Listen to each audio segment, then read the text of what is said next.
Providence is a city surrounded and divided by water. But if you actually want to get to the water for boating or fishing or kayaking, or maybe to take a long walk, there are only a handful of places to go. You have the popular India Point Park along Route 195 and the lesser-known Collier Point Park along the western side of the Upper Providence River. Beyond that, it's slim pickings. And that's because it was commercial waterfront and not residential waterfront. Rick Richards heads up the Seekonk Riverbank Revitalization Alliance, which includes several groups looking to improve public access along this hidden jewel just north of the Henderson Bridge. We run events and people come and we ask, have you ever been here before? And usually at least half the people say, no, I've never heard of this. Several years ago, River Road, which runs along the banks of the Seekonk River and is home to the Narragansett Boat Club, was shut down while work was being done on nearby York Pond. People started using the road. Families would come down and use it to teach little kids to bicycle, and bird watchers would be all over the place.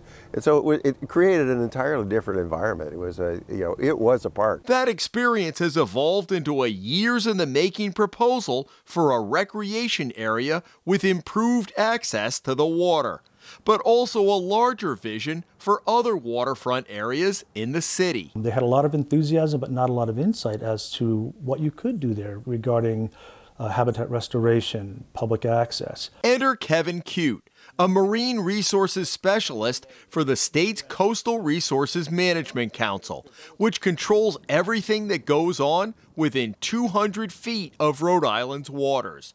Richards' group knew it would need to bring CRMC on board if it wanted to make any changes. And while the agency has been working with the neighborhood group, it's also been working with Providence officials to develop the city's first harbor management plan.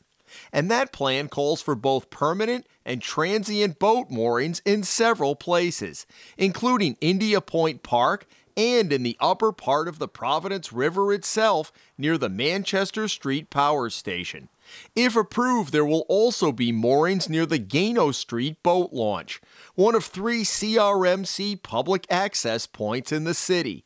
The boat launch was installed just last summer and is a key entry point to the Seekonk River from the east side. During the harbor management planning process, what we require is not just mooring management, but we use the harbor management planning process as an opportunity to work with the municipality and try to identify new public access opportunities. And that's where Richards' group comes in. He says the Alliance would like to see River Road narrowed, which would help slow down vehicle traffic and allow for more pedestrians and bicycles. On Sunday, we saw a group gather for a duck watch along the banks of the river, organized by the Blackstone Parks Conservancy, a group in the Alliance. Another development that has flown largely under the public's radar is a planned bike path extension north from the Washington Bridge Linear Park, which opened last summer. The Rhode Island Department of Transportation is creating another link between the East Bay Bike Path and the Blackstone River Bikeway that will run parallel to Gano Street along the Seekonk River. DOT hopes to advertise for the project this summer. When completed, the $1.3 million project will run nearly 3/4 of a mile from Gano to Waterman. Richards would like to see it extended up to Pawtucket. This is all part of one vision.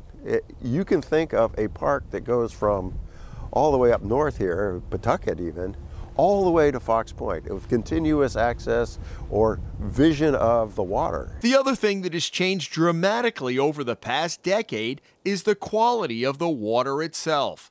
Truth be told, before the Narragansett Bay Commission began a 3-phased combined stormwater overflow project, this wasn't water you'd want to be near anyway. This is not easy for people to reach the water. And so it was built up as a commercial waterfront. And now that we're sort of in the post-industrial age, it's deserted, basically.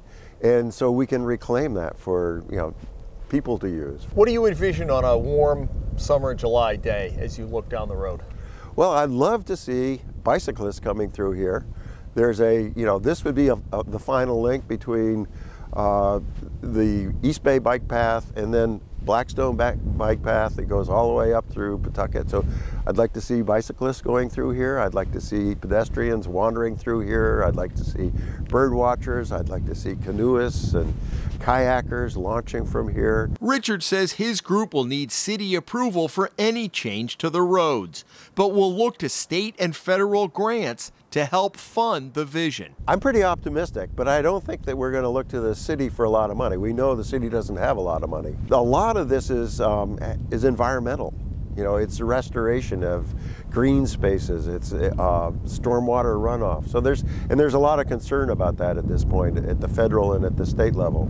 And some of it is Department of Transportation. So there are possible sources of money at the state and the federal level as well. Kevin Cute says access to the water is a constitutional right that everyone in Rhode Island can stake a claim to. All the citizens of Rhode Island have a legal claim to all the state's coastal waters, the submerged lands below, and to the shore below the mean high tide line. This is a common property. All citizens have an equal right and a legal interest in this, just as you own your own property in fee simple, where you live. The public has that same kind of right to all of this. Richards hopes the vision will become a reality in the next several years.